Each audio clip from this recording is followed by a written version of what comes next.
Doctor صاحب اب آپ کے نزدیک ایک بالکل میں اس کی کمپلیکسٹی میں نہیں جاتا، اس کی جو لیگل لینگویج ہے اس پہ، اس کے اندر سفیشینٹ گراؤنڈز کا ورڈ استعمال انسرٹ کیا گیا ہے. آپ کے نزدیک، کیونکہ آج بہت سے دوستوں نے، آپ کے کولیگز نے یہ بھی کہا کہ یہ تو بڑا غلط ہے، آپ تو کھلی چھوٹ دے رہے ہیں، کسی کو بھی پکڑ لیا جائے گا 3 مہینے کے لیے. وزیر مملکت یہ کہتے ہیں کہ نہیں، ریویو بورڈ موجود ہے، اس کا ابیوز نہیں ہو سکتا، نہ ہی اس کو کوئی سیاسی طور پر استعمال کر سکتا ہے.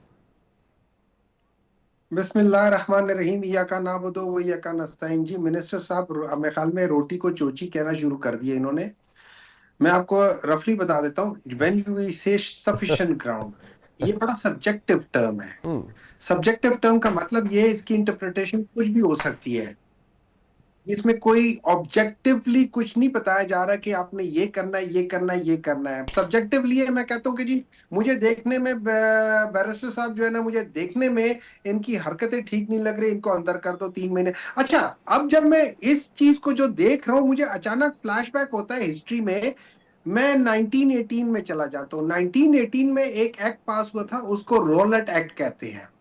It was an extension، جیسے یہ کہہ رہے ہیں نا کہ پہلے بھی تھا. It was an extension of Indian Army Act 1915، جو کہ فرسٹ ورلڈ وار کے بیسس پہ کی تھی، اور جو نیشنلسٹ اپرائزنگ تھا اس کو کرب کرنے کے لیے کی گئی تھی. اس کے اوپر ان لوگوں نے کر دیا تھا 1918 کا رولٹ ایکٹ کیا تھا. اور اس میں یہ کیا تھا کہ کسی کو بھی آپ انڈیفینیٹ، اس کے بعد شک کی بنیاد پر آپ انڈیفینیٹلی اس کو اپریہینڈ کر سکتے ہیں. چلے انہوں نے ان سے تھوڑے سے بہتر ہے، انہوں نے انڈیفینیٹ کی بجائے 3 مہینے کا وہ کیپ لگا دیا ہے. لیکن یہ بیسیکلی وہی ہے. اور رولٹ ایکٹ کے بعد جو سانحہ ہوا تھا نا، اس کو ہم جولین والا باغ کہتے ہیں، کیونکہ وہ اسی ایکٹ کے خلاف جو لوگ کھڑے ہوئے تھے، وہ اسی اب ان ایکٹ کو کے جنرل ڈائر بنا خلاف دیا آپ نے کھڑے سر. ہوئے تھے. سوری سر یہ جنرل ڈائر بنا دیا آپ نے بیرسٹر عقیل ملک صاحب کو. نہیں، میں نے دیکھیں، میں اس کو کچھ نہیں بنایا. میں بیرسٹر عقیل صاحب بتاتے خود تو بہت اچھے ہیں، لیکن انفارچونیٹلی ان کے سامنے جو لا آ جاتا ہے، جو دیا جاتا ہے کہ یار ہن پاس کرانا ہے، تو یہ بیچارے کیا کریں؟ یہ تو کچھ نہیں کر سکتے نا. انہوں نے تو کرنا ہوتا ہے. مطلب یہ لوگ تو دیکھیں، with due respect to this government, یہ لوگوں کی حیثیت ایک کاربن پیپر سے زیادہ نہیں ہے. They are not on one page, they are the carbon paper. ان کاربن کے پیپر. اوپر کاغذ رکھا جاتا ہے، اس کے اوپر دبا کے لکھا جاتا ہے، اور نیچے والے کاغذ کے اوپر وہ چیز آ جاتی ہے، اور اس کے بعد کاربن پیپر کو اٹھا کے سائڈ پر رکھ دیا جاتا ہے. That is how they are. This is what they are actually, to be honest, in my opinion. یہ ساری چیزیں آپ ضرور کرو. مجھے دیکھیں، آپ نے ٹیررسٹ کو اپریہینڈ کرنا ہے، ضرور کرو. I am with you. I'm all the way with you. میں آپ سے بھی 2 ہاتھ آگے کھڑا ہو کے وہ کروں گا. لیکن جب ہم یہ کہتے ہیں کہ آرٹیکل 10 یا آرٹیکل 17، آپ مجھے بات بتائیں، یہ سارے کانسٹیٹیوشنز کے جو آرٹیکلز ہیں، جو پہلے 20 والے ہیں، آپ پچھلے 3 سال میں دیکھ لیں، ان میں سے کون سا آرٹیکل کہ ان لوگوں نے خلاف ورزی نہیں کی؟ کس آرٹیکل کی خلاف ورزی نہیں کی ان لوگوں نے؟ ان لوگوں نے اتنا کیا کہ یہ سوچ لیں، اتنے آرٹیکلز کی ان لوگوں نے خلاف ورزی کی ہے کہ ہیومن رائٹس واچ ڈاگ والوں نے ان کو اپریسو رجیم کہہ دیا ہے. انہوں نے اتنے زیادہ ان آرٹیکلز کی، کانسٹیٹیوشن کے آرٹیکلز کی وائلیشن کی ہے، کانسٹیٹیوشن کی انٹیگریٹی کو ختم کیا ہے، جو جوڈیشری تھی اس کی انڈیپینڈنس کو ختم کیا ہے، کہ آپ کا اس وقت پاکستان جو ہے نا، وہ فلی اتھارٹیرین رجیم میں شمار ہوتا ہے. اس کو جو اکانومسٹ انٹیلیجنس یونٹ والے ہیں، انہوں نے 3 سے بھی پوائنٹس کم دے دیے ہیں.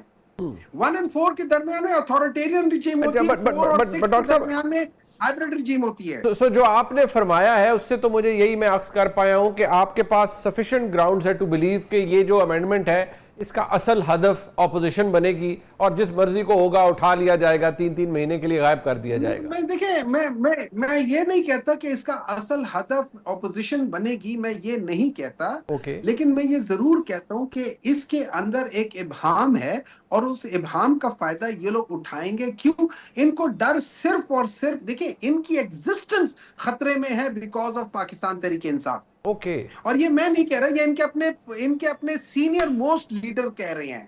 وہ رانا ثناء اللہ کر رہے ہیں، وہ خواجہ آصف کہہ رہے ہیں، وہ ہر ایک کہہ رہے ہیں کہ ان کی ایگزسٹنس خطرے میں ہے. مجھے ایک بات بتائیں، who stops them؟ اب مجھے ایک بات بتائیں، is this not، یہ جو ابھی کہتے ہیں ہمارے ساتھ بات چیت کر رہے ہیں، ٹھیک ہے، آپ مجھے ایک بات بتائیں کہ یہ جو آج ان لوگوں نے ریزولوشن پاس کی ہے، ٹھیک ہے، جی، شیخ اکرم وقاص شیخ صاحب اکرم کے اس میں، علی.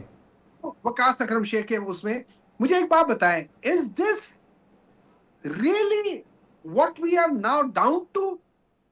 کہ ہم جسٹ بیکاز کہ اس نے، اچھا وہ کہہ بھی رہے ہیں اور سب کہہ رہے ہیں کہ جی ان کا دیا ہوا ہے تو بنارس میں کہ آپ اس طرح، اگر آپ اتنے نیچے گر گئے ہیں تو آئی ایم سوری میں اتنا نیچے گر نہیں سکتا آپ کو اٹھانے کے لیے بھی.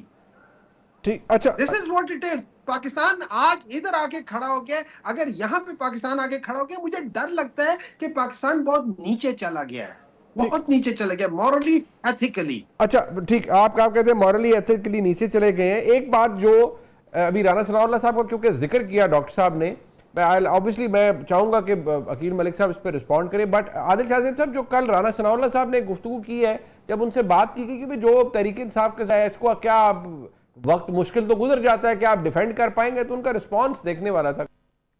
عادل صاحب یہ ایک تو یہ جو قانون میں ترمیم ہے ذرا اس پہ بھی ریفلیکٹ کریں، اور دوسری بات یہ ہے کہ حکومت بھی کوئی واضح طور پر ڈیفینڈ نہیں کر پاتی. وہ کہتے ہیں ہم تو 3 دفعہ کہہ چکے ہیں، ہم سے آئیں بات کر لیں. اس کا مطلب ہے سم ہاؤ وہ ایکسیپٹ بھی کرتے ہیں کہ تحریک انصاف کے ساتھ زیادتی ہو رہی ہے. دیکھیں منیر فاروق صاحب، آواز بریک ہو رہی ہے. ہوپ کہ میری طرف سے آج جی ٹھیک آ رہی ہے آپ کی. انٹرنیٹ کے تھوڑے مسئلے مسائل چل رہے ہیں. Hope you can hear me جی loud I and can hear clear. You. میں نے بیرسٹر عقیل صاحب کی گفتگو سنی اور ڈاکٹر صاحب کی گفتگو بھی سنی. بڑی یہ انٹرسٹنگ آرگیومنٹ ہے دونوں جانب سے. ایک تو بیرسٹر صاحب نے جب یہ کہہ دیا سفیشینٹ گراؤنڈ کا ورڈ استعمال کر کے، اور ساتھ میں یہ شورٹی دلوا دی یہ کسی سیاسی جماعت کے خلاف نہیں استعمال ہوگا، اور پھر انہوں نے پیپلز پارٹی کو کنونس بھی کر لیا. کیونکہ دیکھیں پیپلز پارٹی وہ ایسی جماعت ہے جو کہ ان چیزوں پہ، شخصی آزادیوں پہ اور انسانی حقوق پہ، آپ کو پتہ ہے ان کا ایک ٹریک ریکارڈ ہے، وہ بہت ہی کم جا کے کمپرومائز کرتی ہیں. اب بیرسٹر صاحب نے جو بات کی، وہ ڈاکٹر صاحب یہ کہہ رہے ہیں کہ جی ہمارے خلاف یہ چیزیں استعمال ہو سکتی ہیں. اور ڈاکٹر صاحب کا انٹرسٹنگ پوائنٹ آف ویو سنیں. وہ کہہ رہے ہیں کاؤنٹر ٹیررزم کی بات ہے تو ہم آپ کے ساتھ بیٹھنے کو تیار ہیں، ہم اس کو. اب دیکھیں ورڈنگ چیک کریں نا، ایکسٹورشن چیک کریں. پاکستان جو بلوچستان میں لا اینڈ آرڈر کی سچویشن ہے، جو کے پی کے مرج ڈسٹرکٹس میں لا اینڈ آرڈر کی سچویشن ہے، آپ کو ایسے قوانین چاہیے. لیکن حکومت کو یہ انشور کروانا ہے کہ یہ قوانین جو ہے وہ نہیں استعمال ہوں گے پولیٹیکل اوپوننٹس کے خلاف. وہ انہوں نے پیپلز پارٹی کو انشور کروا دیا. اب تحریک انصاف اگر بیٹھنے کے لیے نہیں تیار، ڈاکٹر صاحب اگر یہ کہہ رہے ہیں کہ کاؤنٹر ٹیررزم میں ہم آپ کے ساتھ ہیں، جو آپ کے اعتراضات ہیں بھائی وہ ٹی وی پر تو نہیں حل ہوں گے ڈاکٹر صاحب. وہ جب آپ بیٹھیں گے آپس میں، آپ اگر ان کے ساتھ بیٹھنے کے لیے نہیں تیار، اگر انہوں نے پیپلز پارٹی کے کہنے پر امینڈمنٹس کر لی جو بھی یہ ڈرافٹ تھا اس میں، تو آپ کے کہنے پر بھی کر لیتے. تو آپ اگر بیٹھنے کے لیے نہیں تیار تو ظاہری بات ہے. دیکھیں یہ تو اس میں کوئی دو رائے نہیں ہے کہ تحریک انصاف کے ساتھ زیادتیاں بھی ہوئی ہیں، لیکن اس میں بھی کوئی دو رائے نہیں ہے کہ ایسے قوانین ابھی موجود بھی نہیں تھے. لیکن جو عمران خان صاحب کے دور میں رانا ثناء اللہ سے کتنے کے جی کی جو ہیروئن نکالی گئی اور پھانسی گھاٹ تک انہیں پہنچا دیا گیا، اور ایسی کوئی 20 مثالیں موجود ہیں. وہ کیا تھا؟ پھر اس کے بعد آر ایس ایف نے عمران خان صاحب کو پریس فریڈم پریڈیٹر قرار دیا تھا، اور دنیا کے 37 ورس رولرز میں جو شخصی آزادی دبانے والا پرائم منسٹر ان کو قرار دیا تھا. تو اس وقت تحریک انصاف کی گورنمنٹ تھی.